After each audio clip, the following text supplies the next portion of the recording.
Antokotiko Madagasikara mitaky ny hanavozana ny CNI sy ny SCC ary ny hanatsarana ny lalam-pifidianana.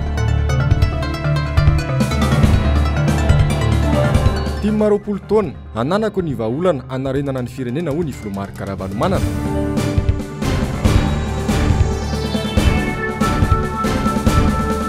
Parika sy sifaka ho Tsimbazaza misy maty noho ny aretina rabo. Manatitra ny araba indray ary tompo klasy sy tompo soa ato anatin'ny fotoana ny fampahalalam-baovao. Manasanao mpanajana sy ampitiavana indray ny tenako hanaraka izany hatramin'ny farany.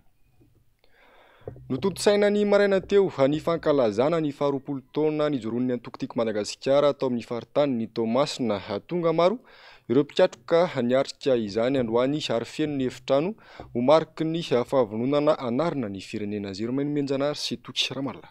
Tamin'ny folo ramaraina no nigadona teny amin'ny Magro Antanambao 5 eto Tomasina ny Filomarika Ravalomanana. Efa vorolanona ny andro ny fahatongavany teo ivelany ilay toerana anatanterana ny etsika ireo mpikatroka toky Madagasikara. Fanompom-pivavahana avy hatrany no nanomboana ny fotoana ary taorinin'izay dia niarahany rehetra nyredona ny irafanevany antoko. Niompana tamin'ny fanentanana ny mpikatroka sy ny olom-pirenena rehetra mba ho vonona hiatrika ny hoavin'ny taranaka faramandimby ny kabary izay nataony Filomarika Ravalomanana. Ny tanjona dia zao ny fanaraha-maso ny fanavoizana ny listry mpifidy eny amin'ny fokotany dia tena tsy maintsy ataontsika ato amin'ny Antokotiko Madagasikara. Ary izany fanaraha-maso zany dia tena andraikitra lehibe dia lehibe fa na inona ho ataontsika ka ohatra tsy tafidy tao anatin'ny listry ny anaran'ny namantsika na isika dia miasa maina foana indray isika. Ary na inona ataontsika indray ka tsy jerevantsika tsara reny le doublon reny la voantsika hoe ty misy doublon tonga dia mitabataba igny antsika rehefa maheno. Noho izany mailo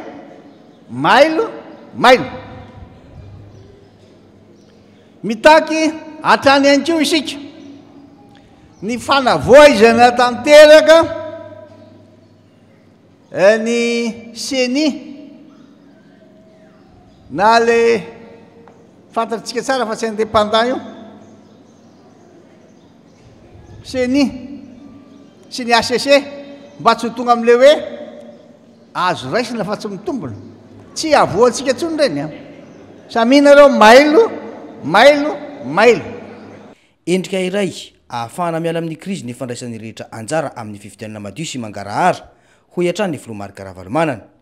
Mbola notsindriny arak'izany fa tsy mbola ahafahana manatanteraka fifidianana madio io ny firafitry ny komity mpikarakara ny fifidianana ankehitriny na ny CNI. Fa ankoatra io dia nanamafy ny tokony irosona amin'ny fikonan-dom-pirenena ihany koa androany ny Filomarika Ravalomanana. Ny CNI ndika dia hoe commission électorale nationale indépendante dia milaza isika hoe apetrahana le indépendant atao indépendant dia maleo tena tsy isika rery mangataka an'izany fa nareo le mpamatsy vola ireo ary dia manikitika mihitsy hoe reto ny sosokevitray ny toromarika aminareo hoe io commission électorale nationale tokony indépendant amin'izao fotoana izao nefa tsy zay izy fa miankina sy miandro baiko dia fantatsika tsara ny tiako resahana amin'izany koa dia mangataka atsika ary miantso ny hery velona rehetra mpanao politika rehetra hoe mba hiditra amin'le fikonan-doha na le concertation nationale teto ahoy aminareo no nilaza zany voalohany rito heritaona lasa zay. Noho izany dia manana ny tantarany ty fivoriana ataontsika eto ty teto Tomasina androany no anamparantsika hoe tena tokony amafisina lay fanambarana ataontsika le antsona ataontsika hoe mangataka ny hery velona rehetra ny mpitondra ny ray aman-dreny am-panahy ny mpitondra fanjakana ary ny société civile ntsika hoe alore asina le fikonan-doha na concertation nationale mba ahafahantsika mifampidinika fanakalo hevitra hoe ahoana na tonga an'ity CNI ty ho indépendant ahoana na tonga nyty asa ty a tsy anilikelika sy tsara vilana intsonika hoe azo raisina fa tsy mitombony. nampiseho firaisan-kina tanteraka ny mpikatroka tim teto Tomasina nandritra ny etsika fankalazana ny faharoapolo taona ny antoko ity. Feno ny efitrano nandritra izany. Nisy ny fiarahana anjara ny mofomamy homariky ny fiaraha-mifaly amin'izao faharoapolo taona ny antoko izao. Roapolo taona ny antoko tiako Madagasikara nanamarika izany niaraka tamin'ny vahoaka ny faritanin'ny Tomasina ny filoha mpanorona ny antoko tamin'ity androany ity. Ny fampitona atao amin'ny Magro Tanambaosainky ireo mpikatroka tim akoatra ny fifanentanana sy ny fifanomezana toromarika dia naraty atao ihany koa ireo lalana nodiavin'ny antoko nandritra ny fotoana nitondran'ny filoha Marc Ravalomanana tany an-toerana. Zermain Minjanary sy Toky Ramarilatra. 12 taona tsy nahateo azy teo amin'ny fitondrano mbola mijoro ny antoko tim sy ny filoha Marc Ravalomanana hatramin'izao. Antoko izay nifantoka tanteraka tamin'ny asa mahasoan'ny vahoaka nandritra ny fotoana izay nitantanany any Madagasikara. Teo ny fanamboarana foto-drafitrasa, ny sehatry ny fambolena, indrindra fa ny sehatry ny fanabeazana sy ny angovo. Ity izany nandritra ny fampiratiana antsary ny asa vitan'ny antoko tao anatin'ny fankalazana androany. Ny zavatra anankiray tiako marina antsika rehetra dia izao ihany. Rehefa manao soa ho an'ny namanao anao, ho an'ny tanindrazanao, mpiarabelona aminao, zay ny tonga le fitenena hoe soa atao le venam-bola. Ary tsisy resaka nandety ho azy ireo fa tena niezaka mihitsy ny asa niaraka izahay, ny asa niaraka isika. Vita somatsara le izy. Dia ireo nitanao amin'ilay sary zay nampiratiany atazanareo tao fa tena ny zavatra natao teto. Rehefa vita ny finianana natao tena mamasina dia ny zavatra natao voalohany indrindra dia ny fanentanana ny olona rehetra mbo irahiny solidarité. Rehefa vita indray zay dia samy indray ny andraikitra amin'izay ary. Tao ny fampirarahana tamin'ireo tompona andraikitra momba mpamatsy vola. Tsy salasala mihitsy tonga dia nanatona azy. Tao zay fampirarahana tamin'ny tantsaha. Tao indrindra ny fampirarahana tamin'ireo le administrateur civil mba tena indraikitra tanteraka tokoa ny asa eny amin'ny toerana misy azy ireny satria izy ireny no lehibe ny administration eny amin'ny district. Zava-dehibe zany jereo tsara. Ary tsy adino koa milaza aminareo ny fanapahan-kevitra aingana dia aingana hoe mba hananantsika firenena vanina satria efa tamin'izany io hira io dia tsy maintsy natao ny namezana kit scolaire, tablier ny ankizy, ny fitaovana ianarana ray manontolo, ny cantine scolaire na le school milk. Dia rehefa avy eo indray nisy andreo tanora zay nalefa tany ivelany tany Abilene University tany États-Unis 570 ny ankizy tanora 20 taona hatramin'ny 20 taona no nalefa tany. Ary misy ny verina zay tena mahafaly tokoa mahita azy. Misy zay mbola mijanona satria mahita an'ilay situation ty izy. Dia zay no hoe ny soa atao le venam-bola. Misy ny zavatra narenana ny jiramana ny énergie tena sahako misy milaza taminareo fa naka olona manam-pahaizana mihitsy isika isahana manokana amin'ny fitantanana ny jirama tamin'izany. Dia ohatran'izany koa ny eo fananganana an'le firenena tsara tatana na le bonne gouvernance. Zava-dehibe niadina atao tamin'ny kolontsisy fanakavahana misy tamin'izay, tsisy ananakavana misy tamin'izany fa mipetraka le izy. Profo amin'izany anareo dia hoe nananganana an'le secoule de magistrature, nanangana ny école de magistrature tsika tamin'izany tsy mbo nisy ohatran'izao hoe manao fitsarana tsy manaraka ny iraisam-pirenena zany. Dia tonga taty mihitsy ireo olona manam-pahaizana velany sy tompona andraikitra ataon'ny Nations Unies. Ohatra hoe Kofi Annan hitako amin'ny sary eo izy. Mazava ny lalaky-izoran'ny antoko amin'ny 20 taona ho avy dia anianao bebe kokoa ireo asa vita tao anatin'ny 7 taona izay naharanty ireo hoy ny filoha Marc Ravalomanana. Manana vahaolana isika fa mailo manome fanantenana vahoaka manana vahaolana ary miverina ohatran'izao daholo. Azo atao tsara ny manavotra indray ny firenena hoy hatrany ny filoha Marc Ravalomanana ary volany hitondra izany indray mba ho fitsinjovana ny firenena sy ny taranaka faramandimby. Fahasaratana mipakatra anaty vilany tsy fandriampahalemana lalana potika asa antonany amin'ireo andavanandrom-piainana ny tarenan'ireo asolotena ny mponina any amin'ireo distrika mandrafitra ny faritra Antsinanana sy Analanjorofo ireo. Manoloana izany dia nambaran'ny Filomary Karavalomanana fa tsy afaka hijery fotsiny fa tsy maintsy mijoro sy manam-pasahiana anarina ny fiainan'ny malagasy. Zermaino Menjanary sy Toky Siramary lahatrany. Mijaly ny vahoaka agny, lalana namboarinao tamin'ireny efa simba, trano namboarinao tamin'ireny efa potika, efa dia tongotra tsony. Taloha zay dia nandeha tomobile 4x4, zay zao dia dia tongotra. Maty zay haigny manana rahavavitra ary vonomo fa tsy maty satria tonga aminay agny président nijaly ary latsaka andavaka zay monsieur le président. Anao monsieur le président vonjeo zay monsieur le président. Sahirana tegna sahirana. Ohatra kely amiako nire fô zany légume zany aminay agny 40 000 25 000 farany ambany kilo. Tsy hoanina mihitsy tsy mahita hanina hoanina. Marary ny aty volagninay jiaby agny. Mesina ny aty volagny zany efa mihinana tsy fihinany ny ankamoran'le olo agny. Zany raha misy zany tegna mihinana tsy fihinany zay agny. Satria zahay olo an-dranomasy misy zavatra an-dranomasina raha tsara nohaniny razambe tagny efa hoanina amizao zay mahatonga zany tena efa mihinana tsy fihinany zay agny.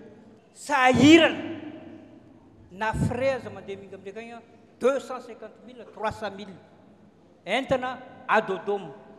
Zay zany zavatra misy aminay agny. Sady tsy ranomasina, sy sambo, sy atao hoe sisy avion, sisy train, fa tanàna Tendrombohitra, igny lalina tokana igny, karaha sakanana igny lalina tokana igny, maty ny vahoaka, mizaly olona akany président am'izao fotoana zao hoe zay zavatra misy. Nisy anarana teny vahiny tsy mbola hitako zany, tsy mbola reky raha tsy tamin'ny teteza mity, délestage, fitsitsegna solika. Tsy isy zegny tamin'ny anao teny fa zao misy mandraky ty androany. Kidnapping. Tsy isy taminao te zany président fa tatoato fogna nisany zany hoe kidnapping. Za koa nga tsy haiko raha zany tamin'ny teny anglisy, za raha te tsy mahay teny anglisy. Mitantara aminao zay fa mafy raha mahazo ane mampiditra zavadinika miandra amin'andro akeo. Zovy droit barao tsy voaefa, mafy mahazo zavadinika vao miditra amina classe T1, T2 amin'andro akeo dia tsy hita fiditra miandra fa vela fo amin'andro akeo. Ary misy le vahoaka tegna tsisy ampijery mihitsy agny anaty alana. Am'izao fotoanandro zao masaka ny jirofo efa tsisy tsony ho an'ny tompon'ilay mpamboly fa efa lasa ny mpandraharahara rotigna amin'ny vidiny mora ny jirofo atao hoe felan'ny jirofo. Efa lasa daholo ny viny jirofo ampotony amin'izao ny tantsaha zany dia fa vao mafy satria tsy manam-bola mihitsy entina mpiditra mpianatra dia aleo le jirofo ampotony mbola tsy matoy mbola tsy masaka apetraka amin'ilay mpandraharaha mpanam-bola. Entitra ny fanambarana nataon'ny syndicat-ny rano sy ny ala eto Madagasikara manoloana ny fitrandrana ny arena voajanahary tsy ara-dalàna eto amintsika. Tsy azo ekena mihitsy ho ny voarakitry ny fanambarana ny fanaovana tsindry azy ireo eo am-panatanterahina ny asa, tsy ampy ny fitaovana sy ny ento-manana eo am-pialan-tanana ko miantso ny fitoram-panjakana hanampy ny fitaovana toy ny basy araky ny voarakitry ny lalàna izy ireo. Entitra amin'ny fampanarahana sy ny fampiarana ny lalàna ireo teknisian'ny rano sy ny ala raha ny fanambarana trany no mafisin'izy ireo tamin'izany ihany koa fa ny ministeran'ny tontolo iainana ireryany no manana fahefana hamoaka taratasy mahakasika ny fitrandrana na ny fitaterana azo. Tsy misy afa-tsy ny fandaniana ny tolo-dalàna iarovana ireo mpampaneny lakolosy amin'ny fiarovana ny tontolo iainana no ahafahana mitantana ny gaboraraka amin'ny fitrandrana sy ny famotehana ny alina sy ny fahitarovana hoy ny avy amin'ny firaisamonim-pirenena etsika roy avitra Solondehibe sy Mathieu Prince. Ny sesin'ny famaizan'ny faritra rovana sy ny alamaro tatoato ohatra amin'izany ny tao Bay de Baly, Marogo akaiky ny faritra Isalo, ny tao Akaratra sy ny maro hafa. Ny volana janoary hatramin'ny volana aogositra teo fotsiny dia efa tafakatra hatramin'ny 7,000 hektara ny velaran-tany may raha ny fampitam-baovan'ny ministeran'ny tontolo iainana. Nilaza izy ireo fa tsy ampy ny hoenti-manana amin'ny fisorohana ny fiandoroana ala sy ny mpiasa raha olona iray misahana 5,400 hektara. Miantso hatrany ny firaisamonim-pirenena manoloana ireny tranga ireny ny tokony andaniana ny tolo-dalàna miaro ny mpiaro ny zon'olombelona sy ny mpisintona lakolosy fa isan'ny afaka andaminana ny tranga mifandraika amin'ny tontolo iainana maro ity lalàna ity. Miatraika manaina izany fandraisana andraikitra izany indrindra ny eo amin'ny tontolo iainana. Mavesatra zany ny asa aloha eto miandry ny firaisamonim-pirenena kanefa amin'izao fotoana izay iresantsika zao a tsy mitsahatra ihany koa ny firaisamonim-pirenena mametraka an'izay a manao izay haitaky izay ary ihany koa manaitra ireo a tompon'andraikitra isanambaratonga sy isa-tsokajiny ny amin'ny firosoana indrindra reo olom-boafidy eo anivon'ny fahefanam-panao lalàna ny amin'ny rosoana ny andaniana izany lalàna tsapanay aloha zany fa isan'ny vahaolana io satria nahoana raha ny zavatra hitatsika dia atao hoe ao anatin'ny fasahiranana ihany na ny ministera rehetra izay voakasika ny tontolo iainana na ny gendarmeria ny entité rehetra izay voakasika ny fiarovana ny tontolo iainana io sahirana tsy mifandrindra tsara ny asa zany ao anatin'izay zavatra zay ka izay zavatra rehetrarehetra zay nefa ny amin'ny mahatanitandalàna Madagasikara dia tsy ho afaka ho voarindra amin'ny antsakany sy andavany raha mbola tsy mipetraka sy miatra ary lany ilay lalàna tolotolo-dalàna na atolotra eo anivon'ny mpanao lalàna izay dia tonga ao anatin'izay fotoan'izay ihany koa zany le hoe aiza ho aiza ilay fahefan'ny fitsarana mahaleo tena mba tsy ho lasa lalàna atao sur la forme fotsiny ihany tsika efa manana ny lalàna hatreto e fa zavatra tsapa aloha hatreto dia mbola misy ny tsy maty manota misy fotoana zany ny firaisamonim-pirenena lasa miteny fotsiny ihany sisa fa tsy misy miaino tsara ny manamarika fa tsy manana fahefana fa tsy mitaizany vahoaka sy manaitra ny fitondram-panjakana ny firaisamonim-pirenena raha fanazavana trany ankilany firetan'ny toeram-panariam-pakon'Andriamanitra ny firetan'ny ala maro ivelona Antananarivo sy ny manodidina ny setroka avoakan'ny fiara sy ny moto ny fandorana briky no azo heverina fa mahatonga ny rivotra maloto eto Antananarivo hoy ny avy eo anivon'ny INDRI na ny Initiative pour le développement, la restauration écologique et l'innovation tafakatra hatramin'ny 7.7 microgramme isaky ny metatra tolotelo ny singa manify PM 2,5 amin'ny rivotra eto Antananarivo nalaina ny tapakandro ny arivan'ny 7 oktobra izay loza mitatao ho an'ny fahasalamana io ta io dia manatombo 4 lavitra noho ny ta tokony ho izy izay napetraky ny avy eo anivon'ny OMS na ny sampandraraha iraisam-pirenena momba ny fahasalamana 12 microgramme isaky ny metatra tolotelo ao anatin'ny 4 ora manoloan'izany miantso ny rehetra ny avy eo anivon'ny INDRI mba handraisana ny andraikitra amin'ny fomba rehetra mahakasika ny fitantanan'ny firetana ny ala eto amintsika fa tsy nazahoana fanazavana mikasika ireo biby voalaza fa matin'ny raboka na ny tuberculose ny tompony andraikitra voalohany eo anivon'ny parka Tsimbazaza maro ny lafinjavatra hafa mihodina ao anatin'ity toerana ity ho kosa ny mpiasa raha nanaova ny avitra sy olonaibe sy Mateo Prince fanadihadiana karazan-gidro toy ny varika sy ny sifaka no nahitany aretina raboka na tuberculose ao Tsimbazaza amin'izao fotoana izao raha nitatitra ny avy eo anivon'ny National Geographic nanamafy sy nanam-porofo izy ireo ny amin'ny fisiny ity aretina ity tamin'ireo biby maty toy izany ihany koa ny avy anivon'ny Institut Pasteur raha ny angom-baovao ireo karazan-gidro ireo dia efa nolazain'ny Union Internationale pour la Conservation de la Nature na ny fikambanana iraisam-pirenena momba ny fiarovana ny natiora dia ahina ho lany tamingana rehefa natsonina ny Tarby ny tompony andraikitra voalohany eo anivon'ny parka Tsimbazaza dia nilaza fa tsy afaka mitondra fanazavana ho an'ny androany ary nilaza fa mila miantso ny avy amin'ny ministera rehefa tonga teny Tsimbazaza izahay nanamafy ireo olona miandraikitra ity toerana ity fa nisy tokoa ny biby maty efa ho ray volana teo izay ary olona efatra hafa ihany koa no nahina tao anatin'izany nangataka izy ireo ny amin'ny tokony hanaovana fitiliana ankapobean'ny rehetra no lavin'ny tompony andraikitra zany noho ny fahatahorana ny mety hanidinan'ny parka raha ny fanazavana trany ny zava-misy anefa dia mitohy makany amin'ny fanidina azy ity ireo tompony andraikitra izay mety misy fandraisany amin'ny fivarotana azy tamin'ny aksiany noho ny fanazavan'ny mpiasa iray teo anivon'ny parka Tsimbazaza ity hatrany ankilany raha nitaka ny tokony hanakatonana ny parka Tsimbazaza ny profesora Ratsimbazafitsona manampaizana mikasika ny varika manoloana izao tranga izao dia tsy mbola nahenoana feo ny mety ho fanakatonana ny parka androany mbola maro ny tonga nitsidika raha toka ireo toerana ahina misy ireo karazan-gidro no nofonosona tsy hisy ny fifampikasoana ary amindry izany amin'ireo biby hafa valo araky ny angom-baovao no fantatra fa maty raha 12 amin'ny 9 no voa marina fa mitondra ity aretina raboka ity Any Mahajanga kosa indray miray feo tanteraka amin'ny prakidrara eo anivon'ny fitsarana manerana ny nosy na ny Mahajanga amin'izao fotoana izao tsy handray ny asany mihitsy izy ireo raha araka ny tati-baovao ny samy mamonjy MBS Mahajanga. Mitokona ihany koa amin'izao fotoana izao ny prakidrara eto amin'ny fitsarana ambaratonga voalohany eto Mahajanga amin'izao fotoana izao. Fitokonana izay tsy manam-pataperana mihitsy hatreto aloha. Misy tombotsiala nataon'ny fanjakana zany anatin'io amin'ny fanaovan'io zavatra io amin'ireo mpiasa fanjakana tokony lasa telo roy zany. Petra zany dia ohatran'izao. Efa nampiantso an'io zany fitsarana ny fanjakana dia nanambara amin'ny mpabe maso ny SMM ny SNAD fa tsy hanao an'io zay. Dia zay moa taty afara ny syndicat-ny prakidrara vao niteny hoe rehefa tsy hanao ny tsara dia tsy afaka anao koa zany atsika. Dia nandeha zany ny andro vitsivitsy tao reny zany dia nampiantso rey zany fanjakana ireo syndicat roatonka reo zany. Fa zay eto tamin'ny syndicat-ny prakidrara zany dia tsy voahantsy. Fa hoe anakiroa ireo ihany zany no nantsony.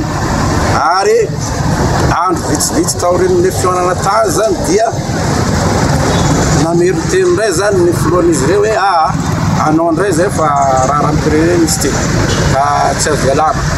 Dia gaka zany zay hoe fahoana. Azo antoka fa nisy zavatra fampirarahana ary mety nomeny fanjakana io syndicat roatonta io zany natonga ry zareo niverina nanao an'io zavatra io zany. Ka zay fihetsiky ny fanjakana manao tombotsiala zay zany notsekenay.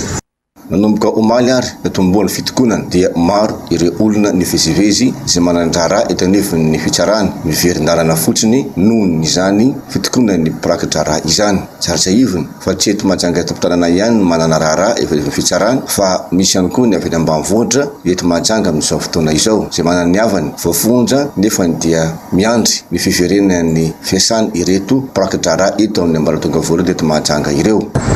Ambara misika mianakavy aloha zany fa mbola miato zany manomboka androany ny asany firaketan-draharaha amin'ny fitsarana eto Mahajanga amin'ny sampo amin'ny fitsarana rehetra na ary amin'ny ato amin'ny première instance ny ary amin'ny cour d'appel ny ary amin'ny tribunal administratif financier ary miany amin'ny pôle de corruption ihany koa zany. Manaitra ny saint tompona ndraiky tsy ireo mba hijerakaiky ity raharaha ity. Raviny vao afaka hitsara isy afaka hijerany zany setry ny fondra izany ihany koa nefa fitsarana eto Mahajanga ankehitriny malohany an'izao fitokonana izao. Vaovao ny fitaterana kosa indray mateti-pitranga tato ato ny fisina camion lehibe menjera na mivadika eny amin'ny lalam-pirenena faharoa mampitoena Antananarivo sy Toamasina iny. Fantatra raha ny fampitambavao fa camion lehibe roa no nenjera eo anevoka Andasibe omaly sy io atolakandro io fa betsaka ireo lalana potika misy lavaka lalabe ka mitera-doza matsiravina izany manomboka eo anevoka Andasibe, Moramanga, Anjiro, Marovezo, Mandraka ary Ambatolona mitebitebo vao tonga eto Antananarivo ireo fiarabe noho ny aratsindalana mamerina ny antso amin'ny mpitondra fanjakana moa izy ireo mba handray ny andraiky ny ka tsy iandry fitokonana indray vao hikoropaka. Pejy ny fahasalamana kosa indray anisan'ny firenena mbola manana antotanisa ambony Madagasikara eo amin'ny tany fiterana manodidina ny 430 faingo isan-jato ao anatin'ny tanora iray mbola olana be ho antsika nefa asaika tanora eo anelanelan'ny 12 hatramin'ny 15 taona avokoa no miroso amin'izay fiterana izay Jessica Miray sy Tahirina. Anisan'ny olana eto amintsika ny fitombony ponina aingana be. Raha araka ny antotanisa 4 faingo telo ny tany fiterana ho an'ny vehivavy iray eto amintsika raha tokony ho telo ny fianatra iraisam-pirenena. Samy hafa isaiky ny faritra ihany koa ity tany fiterana ity, antsoina ihany koa indice synthétique de fécondité. Analamanga izao no manana taha ambany indrindra, 3 faingo telo isaiky ny vehivavy. Androy kosa no manana taha ambony indrindra, 4 faingo telo isaiky ny vehivavy. Raha araka ny antotanisa navoaka ny Instat na ny fitoerana mikasika ny antotanisa eto Madagasikara, betsaka ny tanora no miteraka loloatra, izany hoe eo anelanelan'ny 12 hatramin'ny 15 taona, manodidina ny 13 isan-jato eo. betsaka kokoa ny salanisa ho an'ny tontolo ambanivohitra 470 isanjato mitaminy aty andrenivohitra 9 isanjato. Na eo aza nefa ireo salanisa maneho ny fitombon'ny mponina ireo efa betsaka amin'ny vehivavy malagasy ihany koa ny manana olana tsy ahafahany miteraka na ny infécondité izany. Manodidina ny 4,4 isanjato any vehivavy eo anelanelany 570 hatramin'ny 450 taona. Any atsimo faritra Androy no tena ahitana ity trangy ity 4,9 isanjato. Mbola manano sarotra ny fiterana eto amintsika noho ny tsy fahampiany fotodrafitrasa sy ny matianina ara-pahasalamana. Any ka misy fiantraikany amin'ny fiterana izany. Ny taona 2024 reny 700 tamin'ny iray etsy no namony any teo ampiterana. Eo amin'ny vaovao finoana kosa indray ho tanteraina amin'ny faharoa hatramin'ny 10 novambra ho avy izao eny Baipasy ny fampiofanana karakarain'ny 3e na ny orinasa kristianina miara-miasa amin'ny rafitra efa misy indrindra ny fiangonana izay hanampisalorana ny anarana hoe Sommet International de la Prédication na ny SIPTA hatanjona ny aneo fa tsy hanavana toeram-piaviana sy kolotsaina ny fiombonana amin'ny tenin'Andriamanitra mialy raronombana sy atahirina. Mpampianatra sy mpitory teraka teolojianina avy amin'ny firenena maro no andray anjara amin'ny fampiofanana antsoina hoe Sommet International de la Prédication. Fionabe-ampahafantarana ny mpindro kristiana tsy ankanavaka fa tsy ilaina toeram-piaviana na kolotsaina ny fanompoana sy ny fiombonana amin'ny tenin'Andriamanitra. Tanjona ao anatin'ity fivoriana ity ihany koa ny fantsiana ny fampianaran-diso hita sy eno eny anivon'ny fiarahamonina eny araka ny nambarany mpikarakara ka tsy hiala amin'ny teny dia ny teny ihany na ny sola scriptura. Raha fitinina moa zany hoe prédication textuelle na toriteny izay hoe mamelatra ny hevitra ny baiboly izany dia ny hoe ny hevitra ny lohahevitry ny toriteny dia miaingy avy amina andalana soratra masina ary ny andalana soratra masina iny no azavaina araka ny hiodidiny ara-tsoratra ara-tantara ary ara-kolotsaina tamin'ny fotoana izay nanoratana azy. Dikan'izany tsy izay tian'ilay pastera ho tenenina no tenenina fa izay tian'ilay mpanoratra ny tenin'Andriamanitra ho ambara no ambara. Tsy izay tian'ilay mpiaino henona ihany koa no tenenina fa izay tiany ilay mpanoratra ho ambara tamin'ireo izay nanoratany an'izany. Eo amin'ny vaovao fanatanjahantena kosa indray mafy ny miandry ny ekipa pirenena malagasy amin'ny lalao tranona manoloana ireo ekipa iray vondrona amin'ny mora foana nefa ny hahazahoana vokatra tsara raha tomombana ny fanomanana rehetra ho ny mpamakafaka baolina kitra. Ando miaratina sy Mathieu Prince. Ao anatin'ny vondrona C no misy ny ekipam-pirenena Bari Aprim hiatrika ny lalao fifanitsanana tranona 2022 atao any Algérie raha ny vokatry ny atsapaka natao iray vondrona amin'ny Madagasikara, Soudan, Ghana ary Maroc. Ekipa izay voasokajy ho isan'ireo sangany ary tsy azo ambanina mihitsy. I Soudan izay tafiditra larana fahatelo, i Maroc izay tompon-daka farany teo ary Ghana efa indroa niatrika famaranana. Manana ny herintsika rehetra ny mpilalao malagasy ka afaka ny bata fandresena manoloana ireo ekipa ireo ho ny mpamakafaka baolina kitra.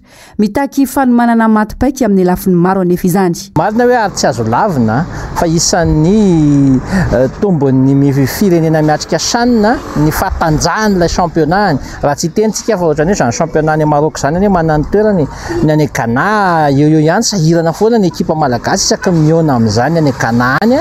Dia ohatr'izany koa ny Soudanais mifanatsahana amintsika ihany zany Elmerika sy Lilalany Soudan zany noho izany ny fanomanana mitondra an'io mino fa anomana tsara araka ny tokony ho izy ny eo anivon'ny fédération malagasy ny baolina kitra amin'ity ekipa pirenena ity. Etsy ankilany koa ny zava-dehibe koa dia tsara indrindra mila manomboka ny championnat antsika mialohan'ny io sanina io ahafahantsika mijery mpilalao hafa indray entina hiatrika an'izay sanina izay.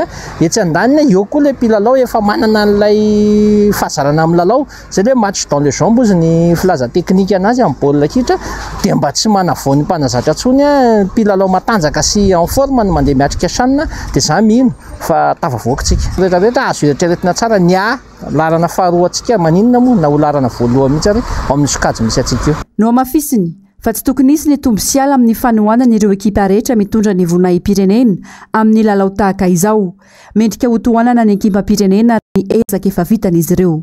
ny fanaovana tombosiala fa tokony hitovy tanteraka ny fandraisana tanana ireo ekipa pirenena ireo ary ny fikarakarana an'izay mpilalao voantso anatin'izany ekipa pirenena Shanna izany tokony hitovy tsisy valaka ihany koa ny mitondrana ny ekipa pirenena aprima satria samy vonina pirenena narovana samy samba antsika hiatrika an'izany dingana famaranana Shanna izany raha mpitana amin'ireo mpilalao 17 mandray anjara ireo dia Madagasikara ny kely tsy bitika indrindra zava-dehibe ngamba zany dia tokony tsy niavina mihitsy ny fanomanana sy ny fijerena manokana an'ireo mpilalao ireo. 13 janoary hatramin'ny 4 febroary 2024 no anatanterahana ny lalao any Algérie ka ny stade de Constantine no andray ny lalao vondrona C misy any Madagasikara.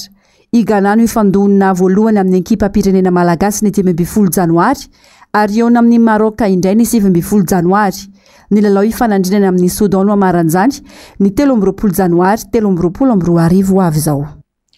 Eo amin'izay pejy ny fanatanjahantena izay hatrany efa manomboka misandratra ny ekipa pirenena malagasy eo amin'ny taranja basketball lalaovin'olona 3 anisy ny fampiofanana no tanterahin'ny federasiona malagasy ny taranja basketball Androany sy Rapitso teny amin'ny gymnase Akorondrano amoana ny lisitry ny mpilalao handray anjara amin'ny kanina sy ny Jeux des Îles Jessica Miray sy Tahirnena. Mandritra ny roa andro no anatanterahina ny fampiofanana sy fanazaran-tenana antsoina ihany koa hoe workshop ho an'ny ekipa amin'ny baskety 3x3. Ny federasiona malagasy ny taranja baskety no mikarakara azy ity Androany sy Rapitso eto amin'ny gymnase Ankorondrano. Mpilalao senior lahy sy vavy no mandray anjara amin'izany. 20 zazalahy, 20 zazavavy izay tsy nzaraina ho ekipa 5 ifandona ao anatina fifaninanana kely na mini tournoi.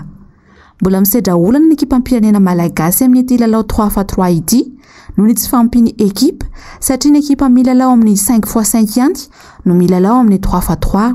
Mbola fanatsarana ny olana koa mantsy mbola sedraina hoe mpilalao 3 contre 3 ihany mpilalao 5 contre 5 raha nefa mbola milama aloha izy eto mandritry ny fotoanan'ny championnat d'Afrique nefa dia olana dilemme mila hitadiavana vaolana hoe hiatrika ny Jeux des Îles ohatra samy hafa tanteraka mantsy ny mpilalao 5 contre 5 sy 3 contre 3 dia n'izao zany dia efa tsara mametraka paikady hoe ahoana ny karakaraitsika mbola tsy manana solution apetraka tsika fa entsika manomana an'ilay izy ary tsara apatsiahivina ihany koa manana efa nametraka tantara ny basketball 3 contre 3 eto Madagasikara hoentina ho anivoan'ny Afrika zany hoe tsy afaka tsy azo tsinitsiniavina zany.